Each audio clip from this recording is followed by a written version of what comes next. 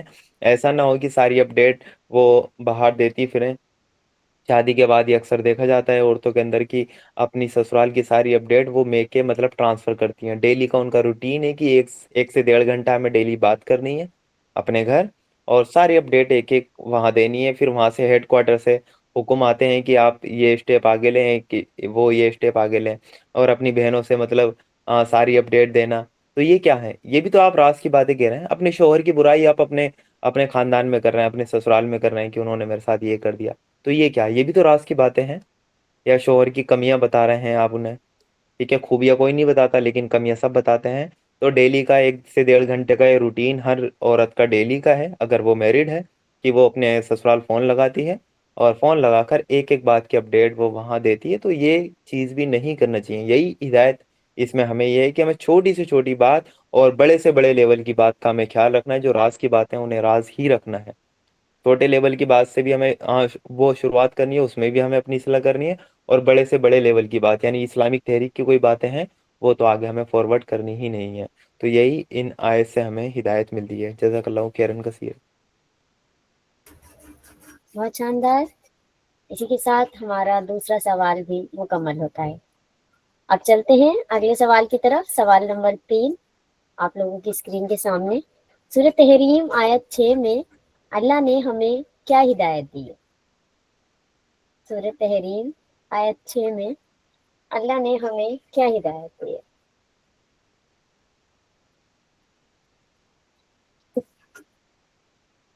شمع کچھ سیکنڈ رک جاتے ہیں اور پھر اسٹارٹ کرتے ہیں. فٹافٹ سے ہینڈ ریز کر لیجیے. سورہ تحریم آیت 6.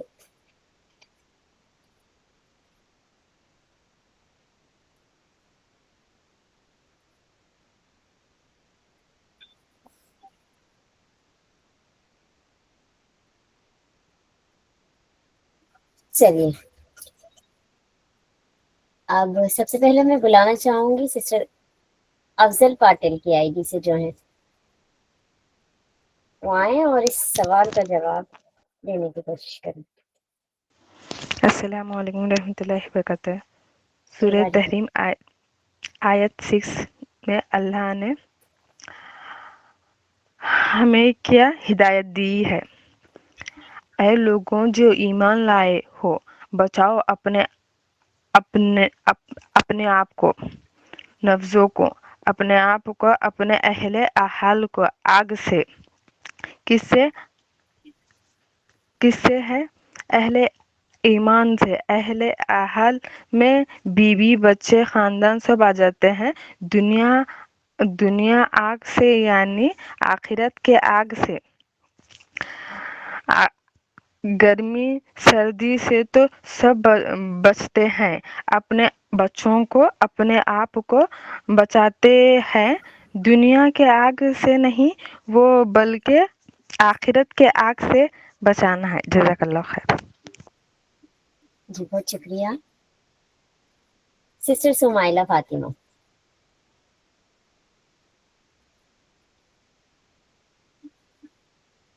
سمائلہ فاطمہ.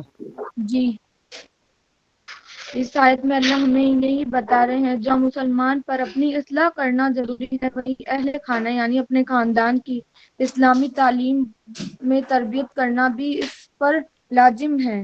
ہر مسلمان کو چاہیے کہ اپنی بیوی، بچوں اور گھر کے جو افراد ہیں ان سب کو اسلامی احکامات کی تعلیم دے یا دلوائے. انہیں اسلامی تعلیمات کے سائے میں ان کی تربیت کرے تاکہ یہ جہنم کی آگ سے محفوظ رہیں. جی جزاک اللہ خیر.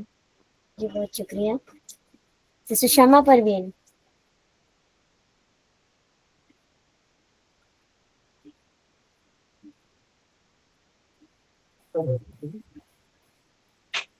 السلام علیکم.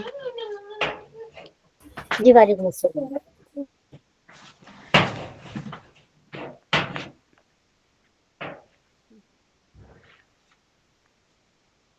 تحریم آیت نمبر 6 میں اللہ تعالیٰ نے کہا، اے ایمان والو، اپنے آپ کو اور اپنے اہل خانہ کو اس آگ سے بچاؤ جس کا ایندھن انسان اور پتھر ہے، اس پر سخت اور سخت غیر فرشتے مقرر ہیں جو اللہ کے حکم کی نافرمانی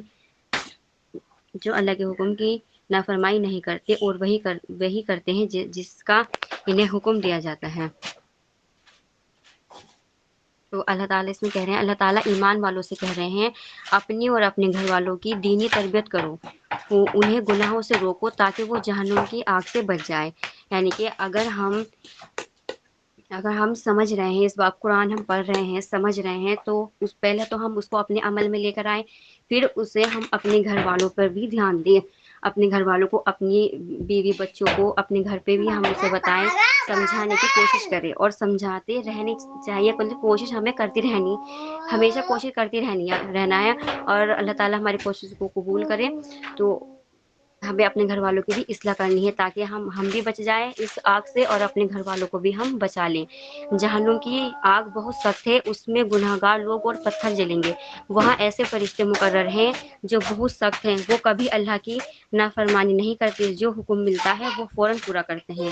ہر مسلمان پر لازم ہے کہ وہ اپنے گھر والوں، بیوی بچے وغیرہ کو دین سکھائے۔ جزاک اللہ خیر۔ جی بہت شکریہ سسٹر ارجی فاطمہ۔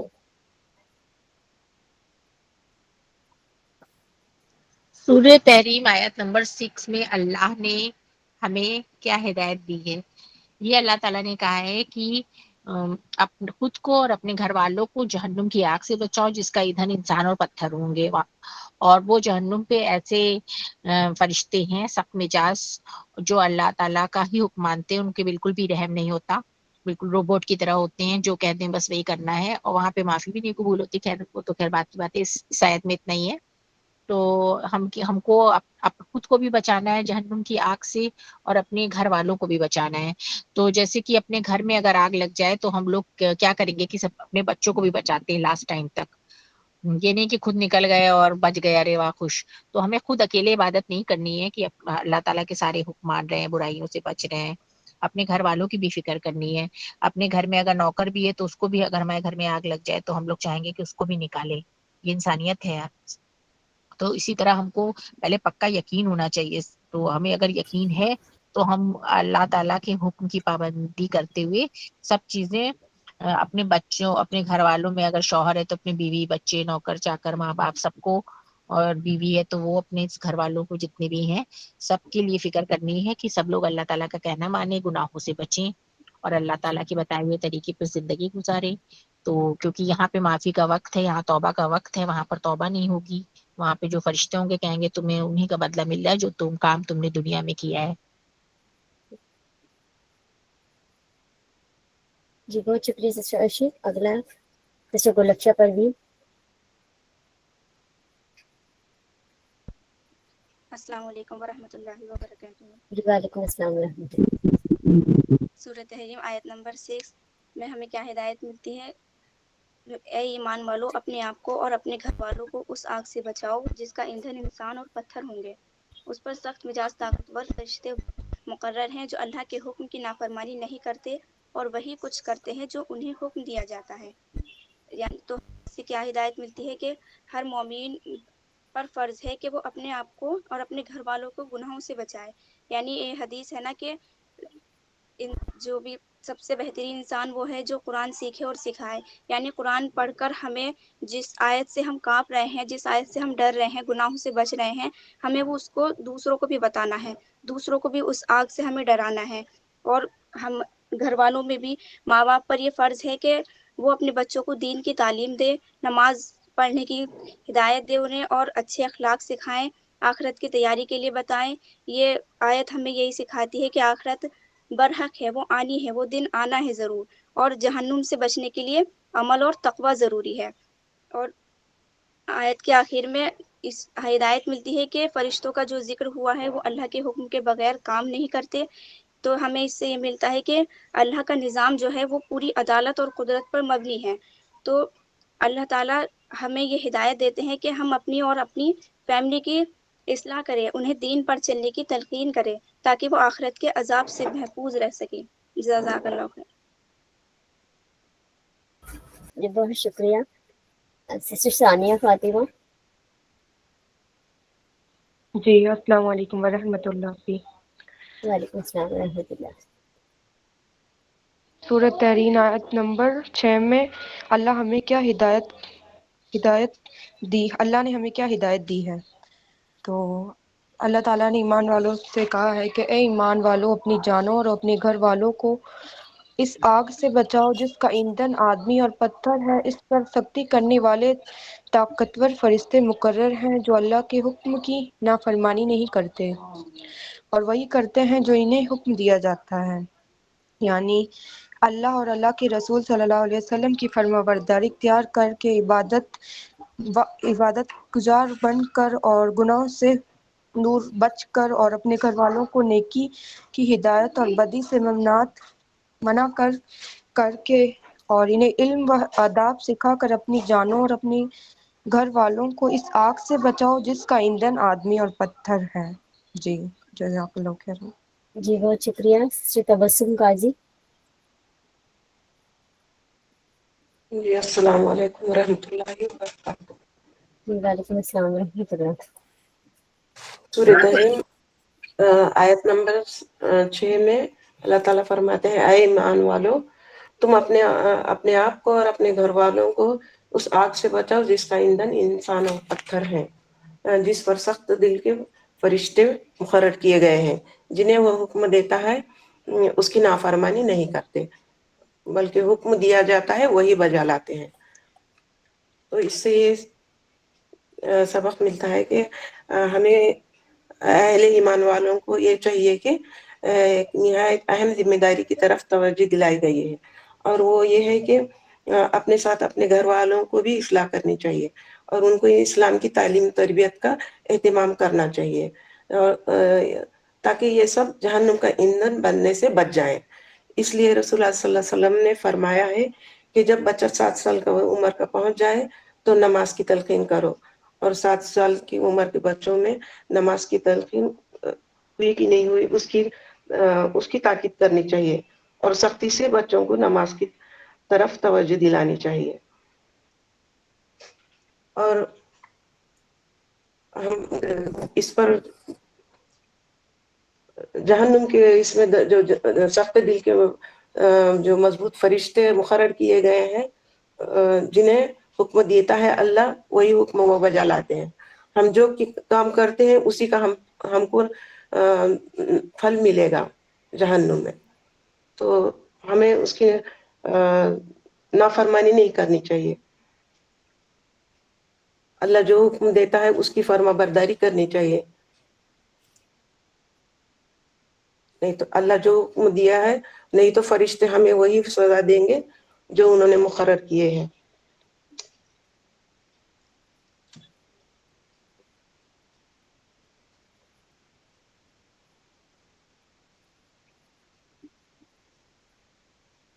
جی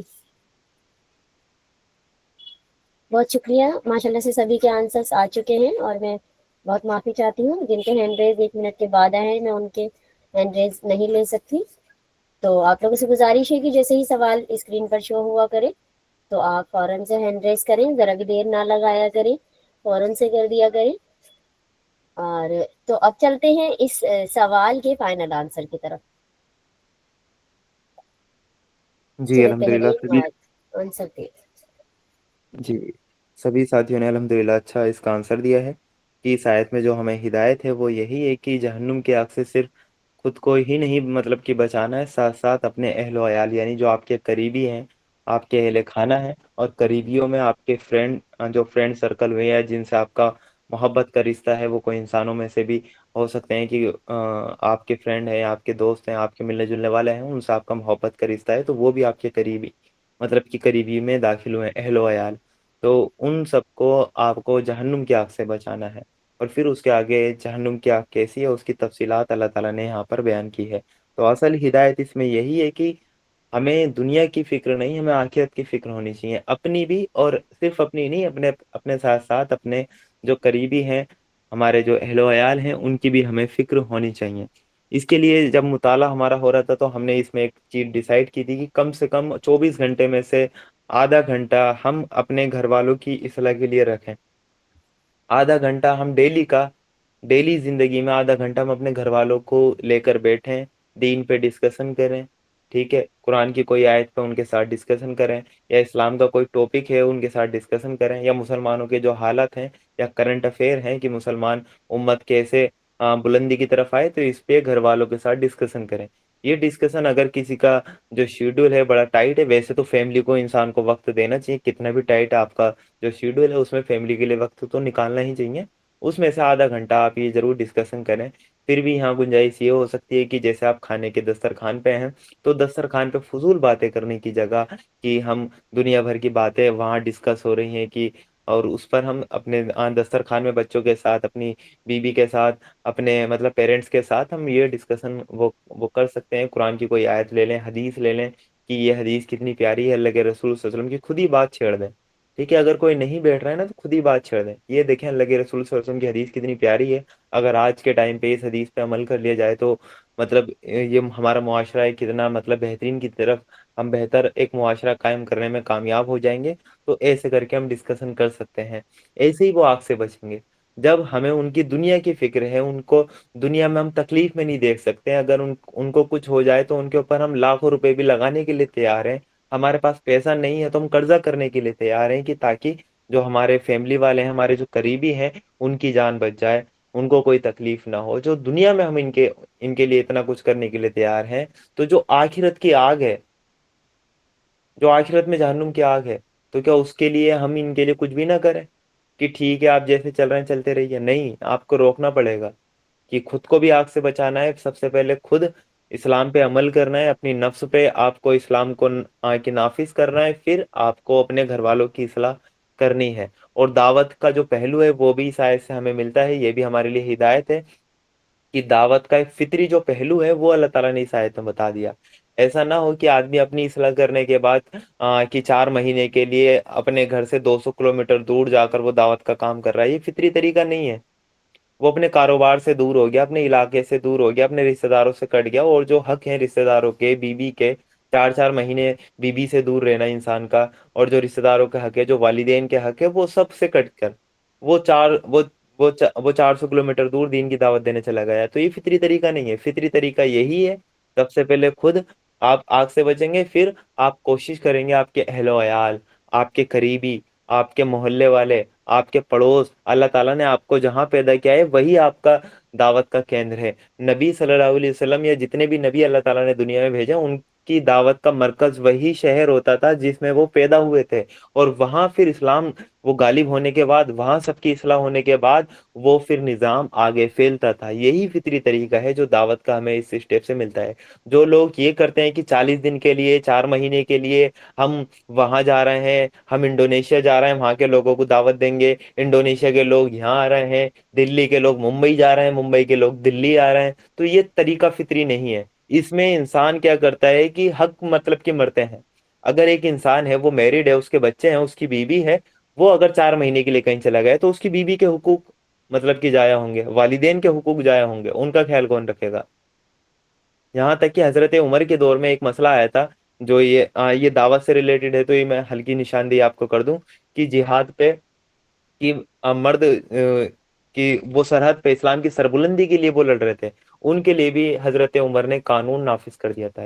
وہ قانون کیوں نافذ کیا تھا کہ حضرت عمر کا معمول تھا جب وہ خلیفہ تھے تو اپنے شہر میں وہ دورہ کیا کرتے تھے رات میں, کہ میری عوام وہ خوش ہے یا نہیں ہے, میری عوام کو تو کوئی دقت نہیں ہے.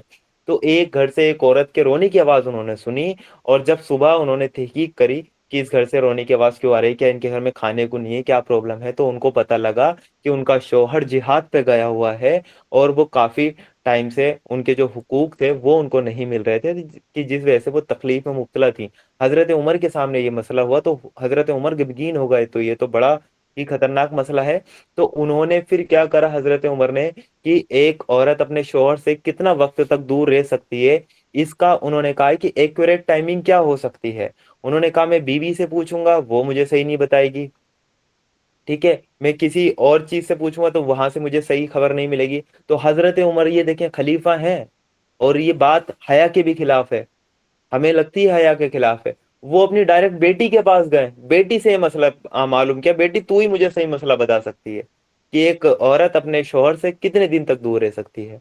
تو انہوں نے ان کو مسئلہ بتایا کہ میکسیمم یہ 4 مہینے، میکسیمم 4 مہینے، اس کے وہ اس سے زیادہ نہیں، میکسیمم 4 مہینے. تو حضرت عمر نے وہاں پر ایک آرڈیننس مطلب پاس کر دیا کہ جو بھی جہاد پہ جانے والے مجاہدین ہیں وہ 4 مہینے تک وہ سرحد پہ وہ رہ سکتے ہیں، اس کے بعد انہیں گھر آنا کمپلسری ہے، گھر آنا کمپلسری ہے. تو یہ دیکھیں، یہ فطری طریقہ ہے. اور یہ تو جہاد ہے جہاں پہ تو انسان کو سالوں سال بھی وہ رہنا پڑ سکتا ہے، تو وہاں بھی حضرت عمر نے اس چیز کی رعایت کی ہے. تو ہمیں فطری طریقے سے نہیں ہٹنا چاہیے. جو دعوت کا فطری طریقہ ہے کہ سب سے پہلے خود کی اصلاح کرنی ہے، اپنے اہل و عیال کی کرنی ہے، اپنے قریبی کی کرنی ہے، پھر جس علاقے میں ہمیں وہاں کے لوگوں کی ہمیں اصلاح کرنی ہے. اور آج تو آن لائن کا میڈیم ہے، آپ اپنی بات ایک جگہ سے پوری دنیا تک پہنچا سکتے ہیں، تو یہ بھی ایک میڈیم ہے.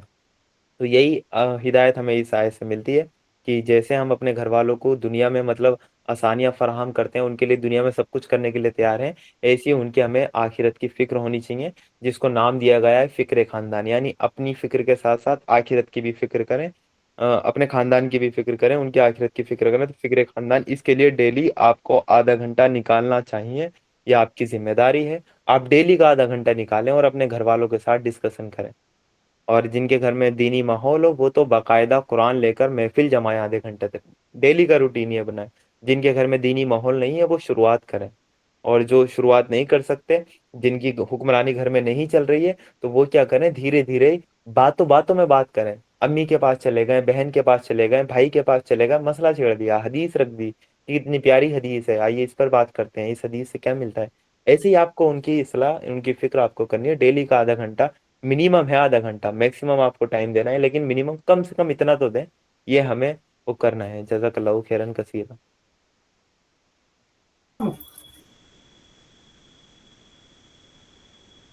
بہت شکریہ. اور اسی کے ساتھ ہمارا تیسرا سوال بھی مکمل ہوتا ہے. اب چلتے ہیں سوال نمبر 4 کی طرف. سوال نمبر 4 یہ رہا آپ لوگوں کی اسکرین پر. سوال نمبر 4، توبۃ النصوحہ کیا ہے؟ ایکسپلین کریں.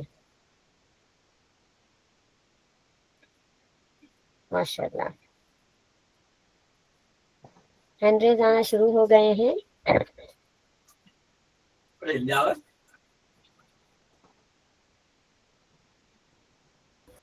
شروعات کرتے ہیں سسٹر شمع پروین سے. پلیز آپ اس کا آنسر دے سکتی ہیں سسٹر شمع. سوال نمبر 4.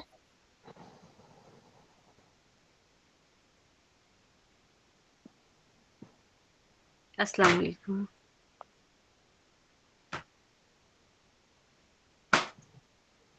توبۃ نصوحہ کیا ہے؟ ایکسپلین کریں.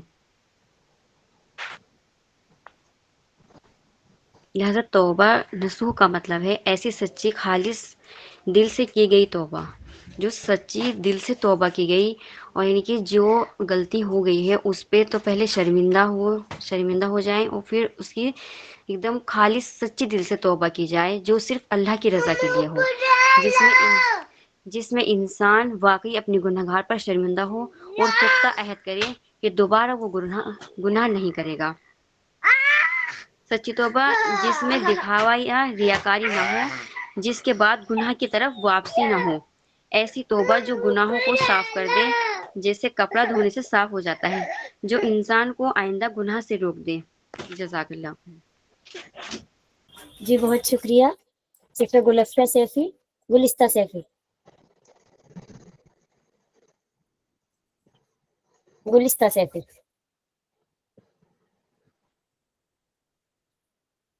Sister Gulista Saifi hand raise ہے آپ کا، آنسر کر سکتی ہیں آپ. غلطی سے ہینڈ ریز ہوا ہے تو آگے چلتے ہیں سسٹر گلفشا پروین کی طرف.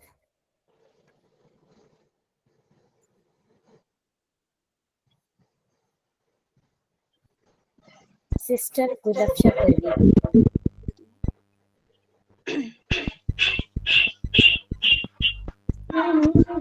توبۃ النصوحہ کیا ہے؟ یہ سورہ تحریم کی